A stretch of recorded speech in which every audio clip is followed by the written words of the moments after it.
Hello students, in this video we are going to study the remaining part of the chapter number 9.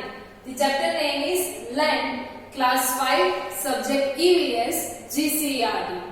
In the previous videos of this chapter, first we had seen one story of a man who was potter and about his granddaughter. We had seen that from this story that all the items or most of the items can mix with this soil.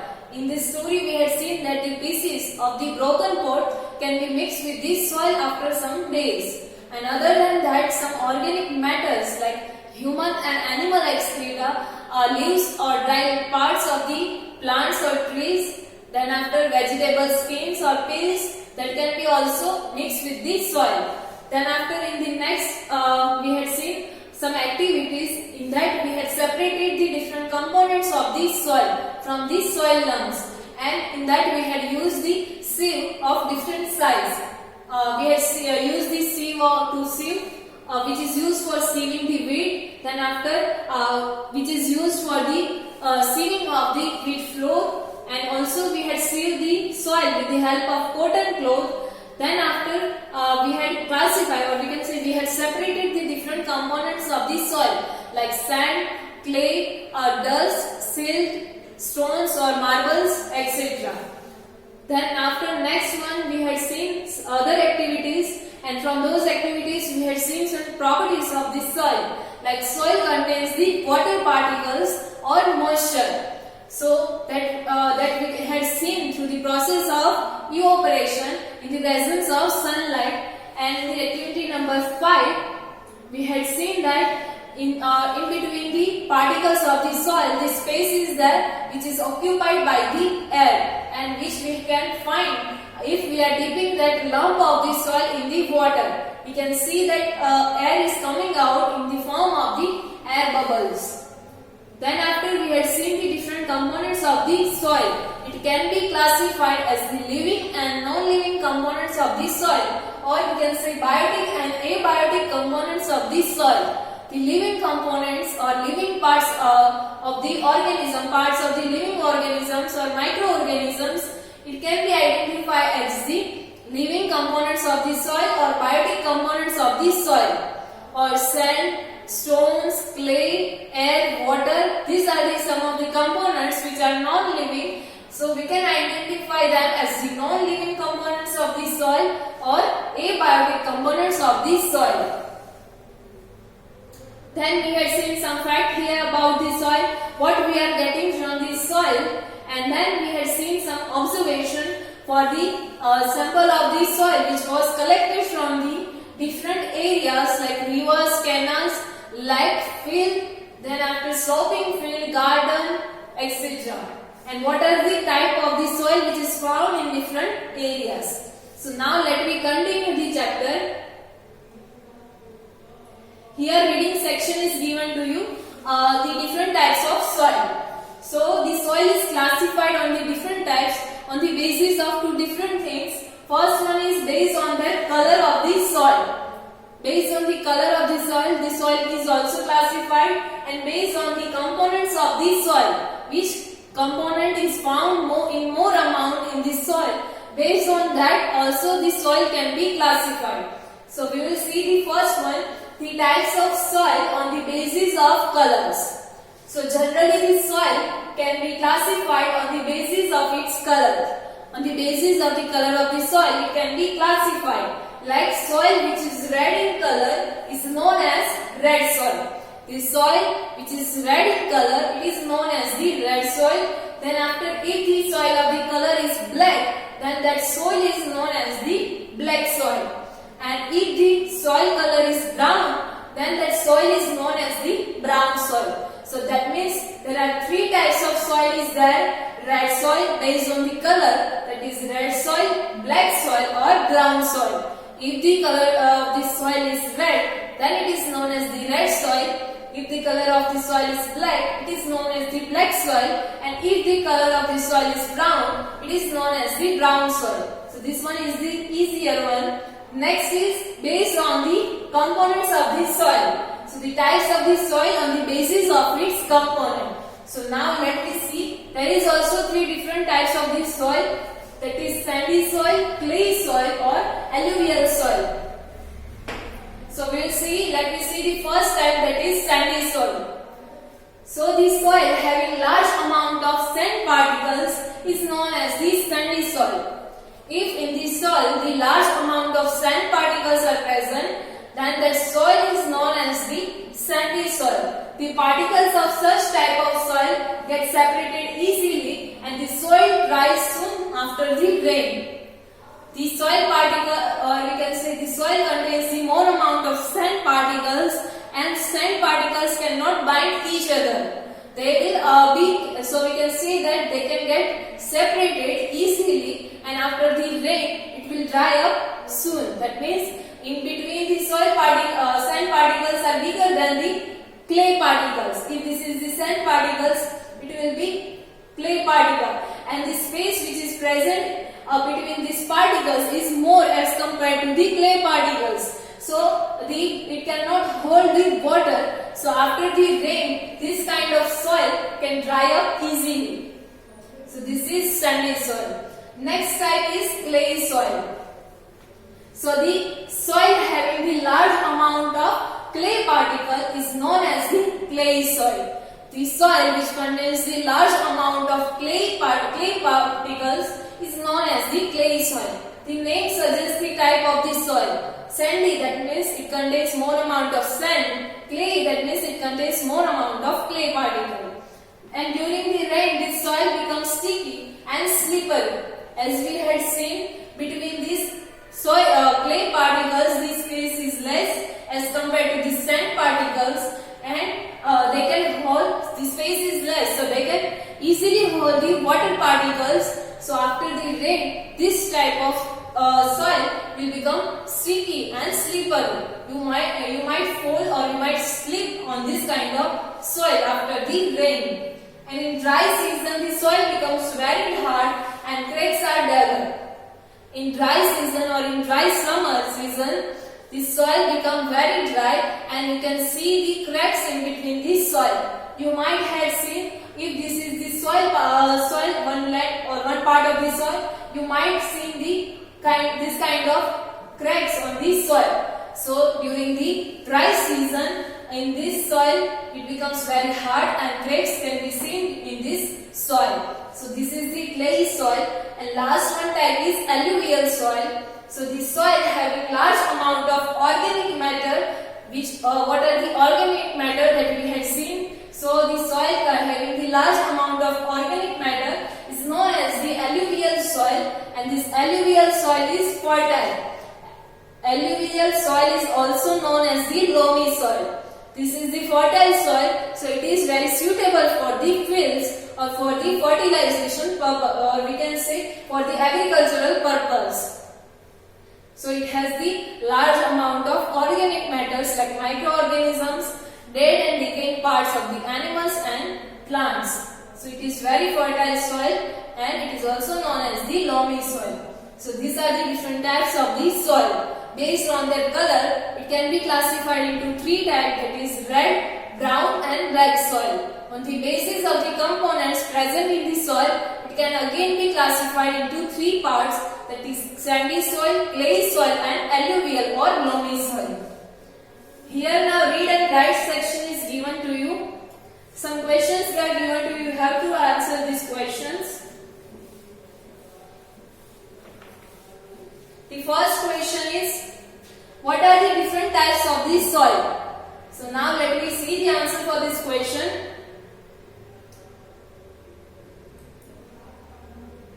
What are the different types of the soil?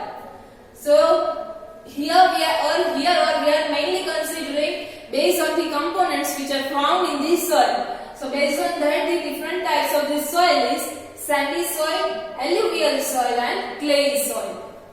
Next is on which type of soil water is not seen after the rains or after it rains. So we had seen in sandy soil, after it rains we cannot see water particles, or it can dry up easily because the space between the particles is more, so that's why they cannot hold the water. So here your answer is sandy soil. Next is which type of soil becomes sticky and slippery after it rains? So here your answer is clay soil.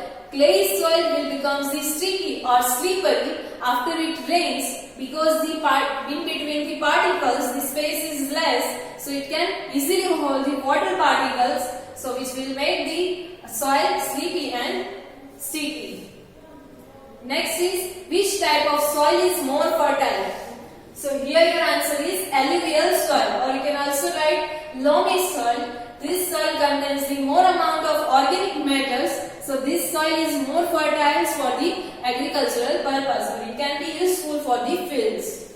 So these are the answers you have to write in your textbook.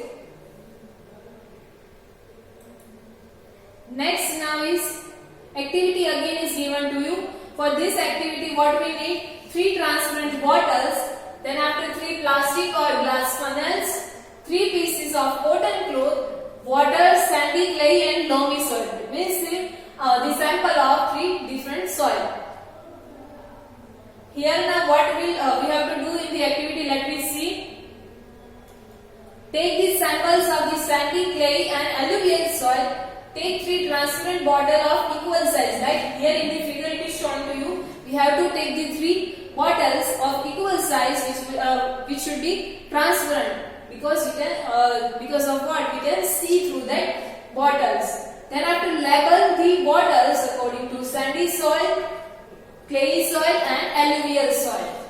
Next is, keep 3 funnels on the mouth of the bottle and keep wet cotton cloths in them, and then after according to the labels on the bottles put equal quantity of soil in the funnels, and at the end add equal quantity of water to each funnel.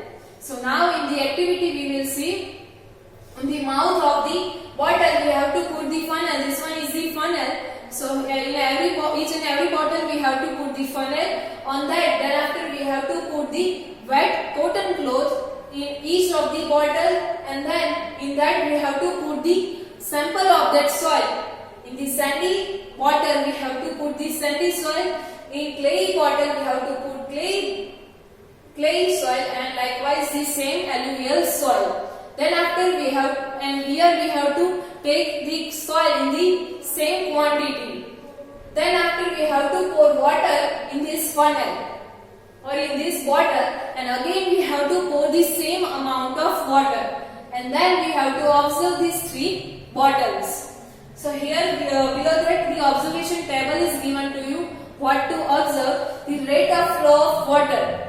In how much time, or water will take the how much time to flow through this soil or to reach to the bottle. Next, level of water in the bottle.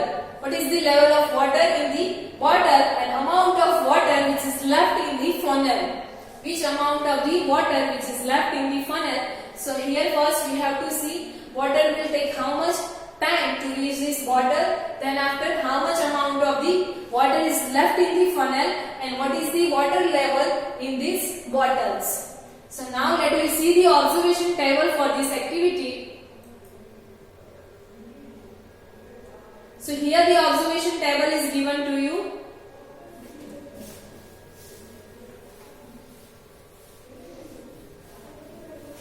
The first one in that is, here the different types of the soil is given to you. First one is rate of flow of water. Water will take how much time to reach the bottle. So in sandy bottle, it will reach the faster. So here in fast you have to make the tick mark. In clay soil, it will be medium. It will take medium time. So in medium we should tick mark. And in alluvial soil, it will be slower, or it will take more time. So in alluvial soil, you have to tick mark on slow. Next is level of water in bottle. So it is clearly seen in that figure that level of water in the sandy soil is more. In clay soil, it will be medium, and in alluvial soil, it is less. And last one is amount of water which is left in the funnel. So in the sandy soil, the amount of water which is left in the funnel is less. In clay soil, it will be medium, and in alluvial soil, the amount of water which is left on the funnel is more. So this is the observation for this activity. And you can also try this activity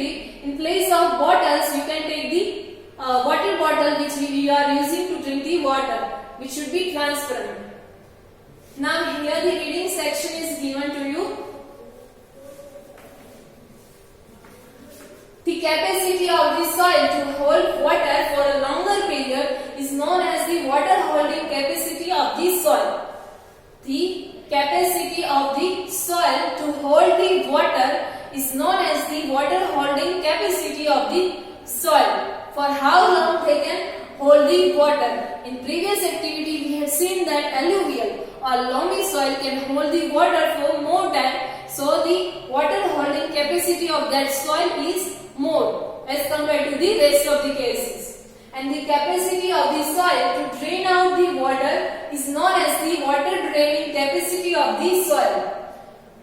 The capacity to drain out or to pass out the water from the soil is known as the water draining capacity of that soil. In our previous activity, we have seen that in sandy soil, water can easily pass out, or you can say water can easily drain out into the bottle. So the water draining capacity of sandy soil is more as compared to the clay and loamy soil. So different soil have different water capacity, holding capacity and different water draining capacity. The water holding capacity is highest in the loamy soil, and water draining capacity is highest in the sandy soil. So this is water holding capacity and water draining capacity of the different soils. Now here some questions we are given to you. You have to just think and answer to yourself only. The first question is, why does water drain fast in sandy soil? Why the water draining capacity of sandy soil is higher? So as we had seen in sandy soil, the space between the sand particles is larger, and sand particles are also larger in size as compared to the clay soil. So the water can easily pass through the soil, and these particles of the sand cannot hold the water for more or longer time. So that's why the water draining capacity of the sandy soil is faster. Next is, why does the water drain slow in clay soil? So in that we have seen that clay particles are smaller in size, and in between the space is also smaller. So that's why they can hold the water particles for longer time. So in the clay soil, the draining capacity is slower. Last one is, why is more water stored in alluvial soil? So in alluvial soil, the organic matters are there which can hold the water, and the particles are also very small in size, and the space in between them is also less. So that's why they can hold the water for more time, or water stored by that soil is more. So this is the questions. Now here on another activity is given to you. Here you have to fill the colors. 3 different charts are given to you. In the given circle, fill in different colors of your choice. You can choose your own color, like silk you can use blue, then after for organic residues you can use orange, then after for clay you can use brown. You can choose your own color, and you have to color all of these diagram, or you can say circle, and based on the amount of components shown here, mention the type of the soil. Here the name is given to you. You have to mention the types of this soil based on this amount. This shows here sand is written, that means in this sample of this soil, this amount of sand is present, or this amount of sand particles are present, this amount of silt particles are there, same like that for the rest of the 2 circles. And then after you have to take the correct option from those given below in the diagram, and then you have to tick mark which one is the right. So let me see. Here you can color on your own. The answer is also, it is easier. The first one, here you can see the sand amount is more as compared to rest of the components. So this soil is known as the sandy soil. So here you have to make the tick mark. Next, in second one, you can see that silt is more, so you can say loam is more. So this soil is known as the loamy soil or alluvial soil. So here you have to make tick mark, and in the last circle, the amount of clay is more. So this soil is known as the clay soil. So here you have to make tick mark. So This is the answer for this soil, and you can use or you can color on your own. So here our chapter gets over. In the next video, we'll see the exercise for this chapter. Thank you.